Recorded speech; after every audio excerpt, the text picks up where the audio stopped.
We are recording here and recording here. Here is some music. It's time for Clubhouse Chatter. Here's Norm or Des. That's right. Welcome back. And second show this morning. Our first show we had Jim Campanis Jr. talking about the history of the Campanis family in baseball, which is pretty awesome. My second guest to this morning is the head dude of Baseball Dudes, and you can find him at www.baseballdudes.com. Chris has some great stuff up there, and it is totally free. So you go to his website. He's got, well, I'll let Chris come on and explain a little bit about Baseball Dudes. Chris, good morning. Hey, Norm, how are you? I'm doing pretty good. How's, you're still in Arizona, correct? Yep, in Arizona for, another week and a half, and then I'll head home and get the family and take them out to Utah. And then our season in the Pioneer League starts on the 16th. So Nice. We're looking forward to it. Nice. And you are in Orem, correct? Yeah, Orem, Utah, right outside of Provo. It's about 45 minutes south of Salt Lake. All right. So tell us a little bit about Baseball Dudes before we get on to our discussion. It's a website. Originally started as a membership-based site, but we switched directions probably 6 or 7 months ago and went completely free. With the idea of reaching more people and just getting the right information out there. We have a blog. We have a couple other coaches that have big league experience to share their knowledge. The blog, we cover all aspects from players to coaching to parents to things off the field to things on the field. We have some video tips on there. We're hoping to get more done in the future. And we also have an area called Free Documents where we put up a lot of stuff there that coaches and parents can use to monitor what's going on and some of the things that we'll talk about here in a few minutes. But it's going really well. Our feedback's really good. We get really good response from people on Facebook. So it's good. We're reaching a lot of people, which is what it's about. Now, I know with working with the McMinnville Parks and Recreation that we have used some of your stuff. I give the site out to the coaches because you have some great stuff. You have some great tips for coaches and parents. And, Brian and I was watching a couple of the videos here. If you look over my left shoulder, you'll see you up on the screen where we got you up on YouTube. And I believe that one you're talking about the slider. So we just watched you with the hitting tip with the tee, and you have great stuff. And we're very appreciative of you making it free and for everybody. Yeah. It's like I said. Once we went that free route, personally, it felt a lot better. Just be able to get the information out there, and two, like I said, it seems like it's helping a lot of people, and that's getting the right information out there and helping as much as we can. That's what it's about. So the reason why we brought you on today is actually you messaged me a while ago and wanted to come on and talk about the increase of arm injuries on young pitchers in the Major League Baseball and what are some possible scenarios that are causing this. And so that's why we have you on today. And so what's going on? Well, obviously it's a big issue. It's something that's been going on for a long time. Just someone sent me a photo of something that they found online which showed the history of Tommy Johns in Major League Baseball, Tommy John surgery. And the year I was drafted, in 1996, there was 12 in Major League Baseball. And before that, in the 70s, 80s, and early 90s, you averaged one a year. Right. But like I said, in 96, there was 12. In 2003, that went up to 43. In 2009, that went up to 53. 2012, 69. And then as of right now, a couple months into the year, in 2014, we're already looking at somewhere around 40. So, there's obvious that something is going on, and a lot of it's in the younger players. Right. That you're seeing the younger, more talented, harder throwing prospects in Major League Baseball. I know that the pitching staff that I had last year, the level I'm at is where I get a lot of the guys right out of the draft. So this is their introduction into pro ball, their first step. And I would say, I don't know the exact number, but over half of the guys that I had come in already had Tommy John surgery. Wow. So this was in high school or college. These guys are coming into pro ball already damaged, which, like I said, back in 96 when I got drafted, if you heard about someone having that surgery, it was like a major thing. Mm-hmm. Now it just seems like it's the norm. And you listen to these doctors, Dr. Andrews has done a lot of interviews on this lately, and he's saying his biggest jump in clients, people having surgeries is high school kids, which it has to be a red flag. Right. There's something wrong, and the parents, parents need to understand what's going on too. And my opinion is it's a combination between, well, obviously overuse, which now you're seeing the year-round baseball, you're seeing the showcases, that happen in the off-season months. You're seeing pitchers being overused, say high school pitchers throwing, having a start and throwing over 100 pitches. I'm sure that's been going on forever.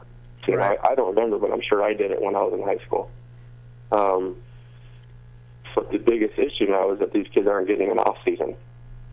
So you tack that on to now kids are throwing even harder, because there's better strength training, better understanding of the delivery, just all these factors, and it's all leading up to it's like the perfect storm. Everything's coming together, and then you're seeing this huge rash of injuries, and it's a serious problem. And it's just, I think we need to educate the parents. Coaches need to be better educated on what, at the pro level, we monitor every inning, every pitch count, everything that these guys do. And it's, we're protecting our players, which we want as many kids to get to this level as they can, and it all starts with what's going on at that youth level. Right. Education with, you brought up education with coaches. I saw last week, and I'm not sure if you originally posted it or what, but there was a kid back on the East Coast that threw 14 innings and 194 pitches. That was actually up in Washington. Oh, okay. I can't remember the town he was from, but it was a smaller school, but the kid's name was, I think it was Dylan Fosnatched. Yeah. Something like that. He threw, ended up being a 17-inning game, and he threw 14 or 15 innings, and it was like 194 pitches. And we posted this on Facebook and actually had that kid, Dylan actually commented on it, and he was saying he was fine, and you can't fault the kid. You can't fault the player. He's out there, he's competing his butt off, fighting for his team, doing what he's asked. I think the big issue comes down on the parents and the coaches. Absolutely. I think the coach, I read somewhere that the coach was asking the kid how he was after every inning, and that's fine, but in my opinion, the coaches in that moment need to take a step back and understand what's more important. Is it that W, or is it this kid's health? Right. His future. I also heard the argument that kid, he was a position player, not normally a pitcher, and that was probably the last game of his life, as far as baseball went. It's a fine line between that type of situation right there, and unfortunately for this player and this coach, the timing of all this was really bad. Yeah. Because it was all in the media, pitch counts, and then, no more than a couple of days later, this, some news writer puts up this article about this. So it's just, people need to be smarter, and like I said, that might be a special situation. It's a kid's last game of his life. I think the kid said if he was in that situation again, he'd do it again, but he's young. He doesn't, I'm not knocking him, but he might not know any better. Right. So it'll come down to the parents and the coaches, period. Yeah, there was some pretty harsh comments. I saw a couple of comments towards the coach about, that could be construed as child abuse.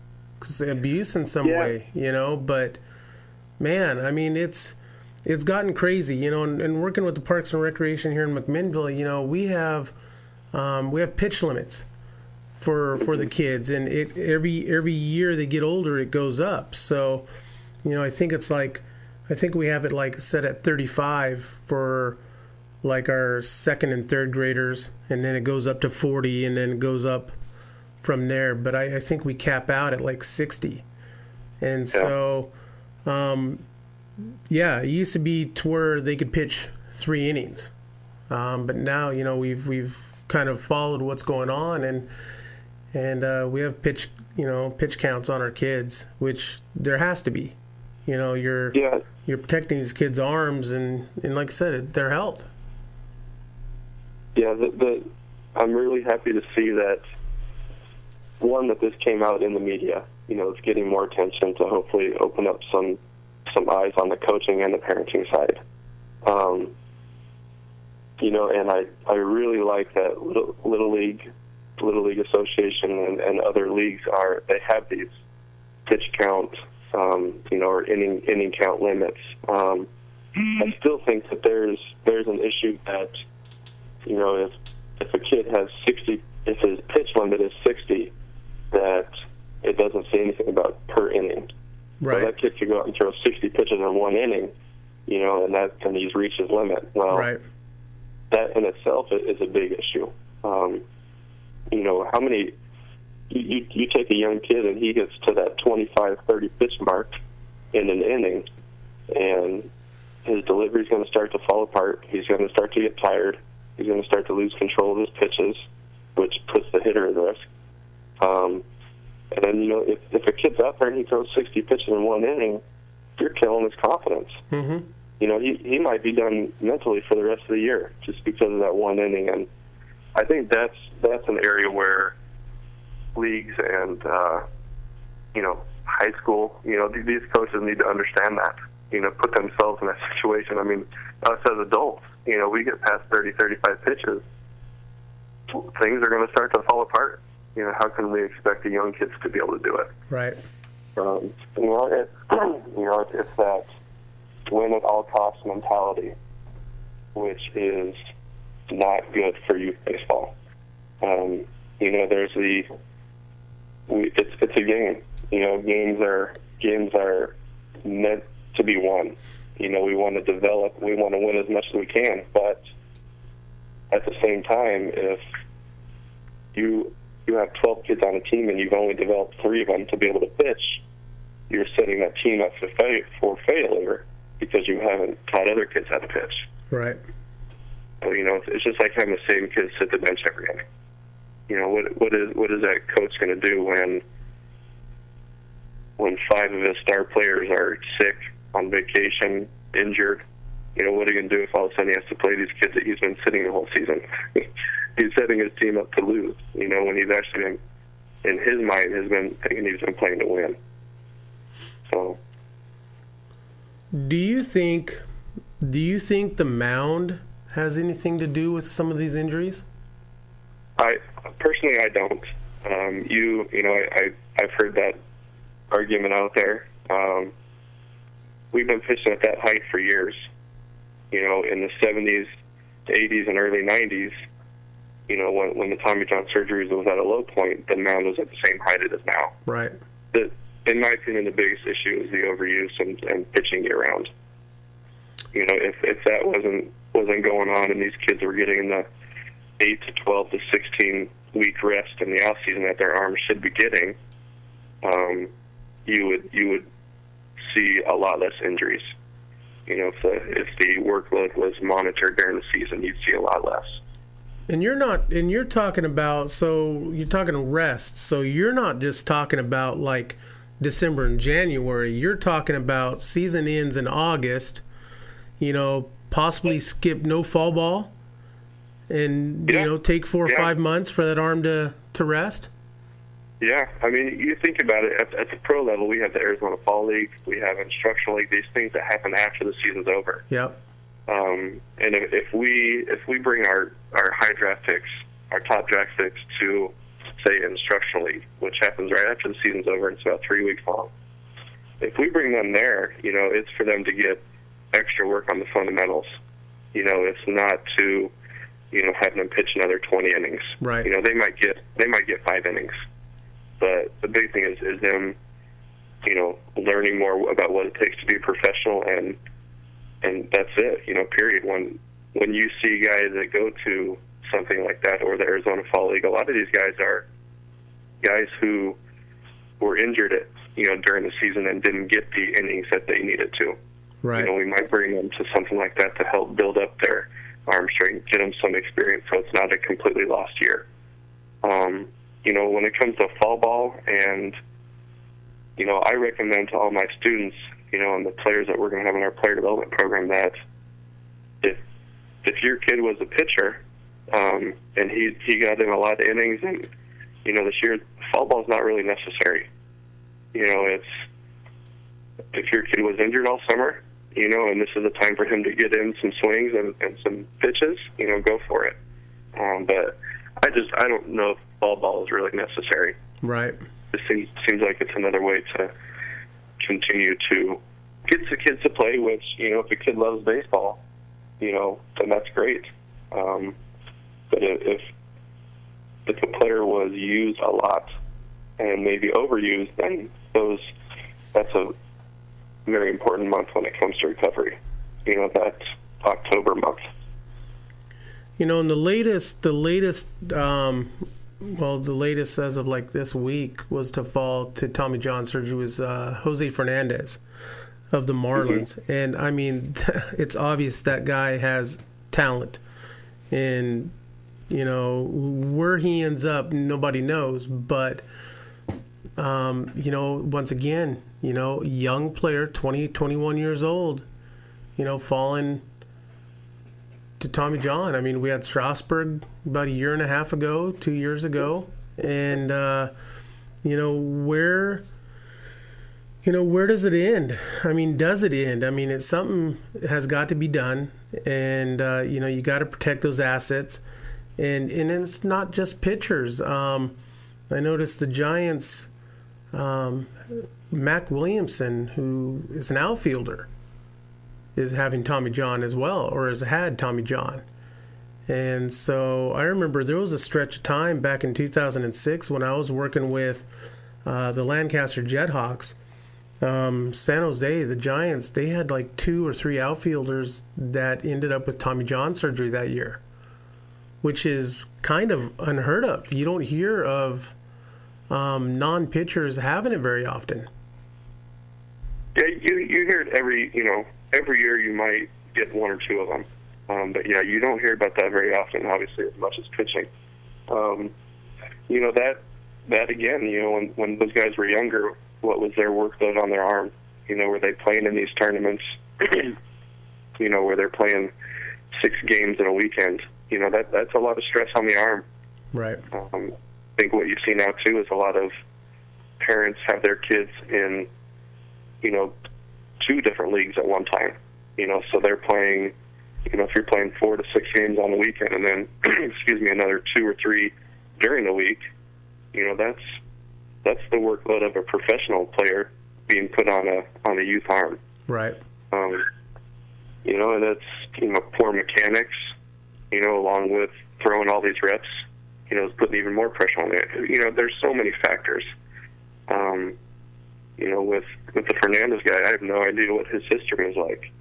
Obviously he's one of the best, if not the best pitcher in the game right now, and that was a big blow. And like I said, I just really hope that it's opening some eyes, and I think if it ever stops, it will stop when the education of the coaches and the parents gets better. Right.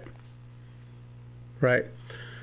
Well, we appreciate you coming on and chatting with us. When you're back in Vancouver, so I'm starting Clubhouse Chatter, we're still going to continue doing our podcasts here on the side at Erickson Studio, but I've been picked up by KLYC Radio out of McMinnville, and we would love to have you come to the studio, and maybe do a roundtable on this. We'll bring in a local trainer, and we could talk about this some more during the off season. We'd love to have you come in and talk about more.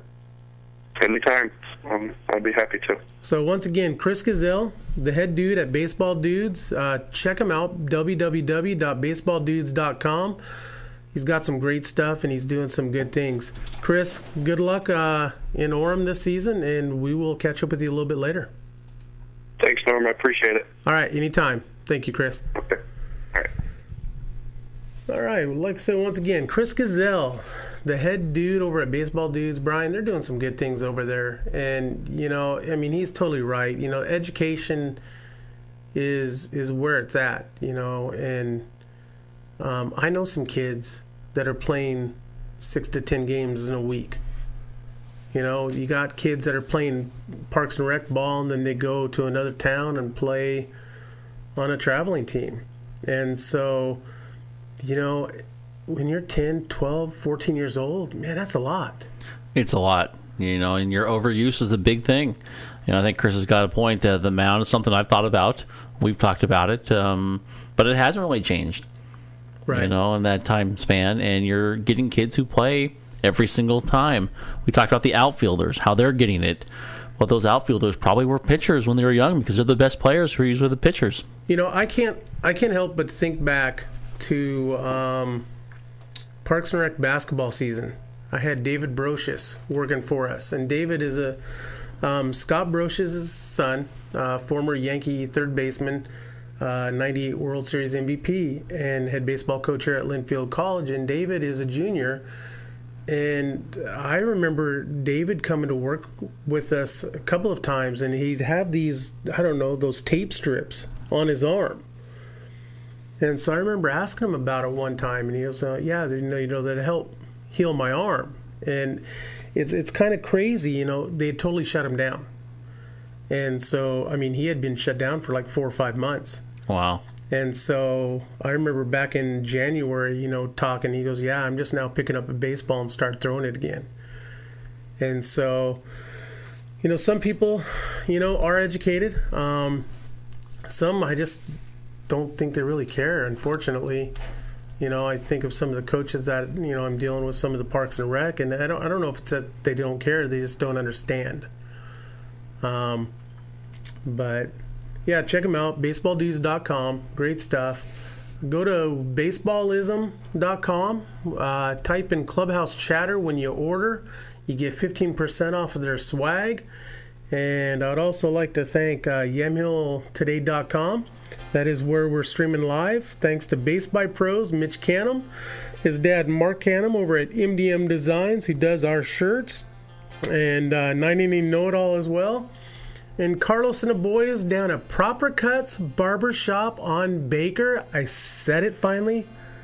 Spit it out. Go see Carlos. He'll give you a couple bucks off. He might even give you a free haircut. Tell him Norm sent you. And baseballdudes.com, also one of our sponsors. So thanks for listening in and watching. And starting Saturday, Clubhouse Chatter will be going to 1260 KLYC. And we'll be on from Saturday mornings from 10 to 11. Don't worry, we're not leaving Erickson Studios. We'll be here on Sundays and probably during the week doing as well. But I'm going to be doing some double duty. And thanks for watching.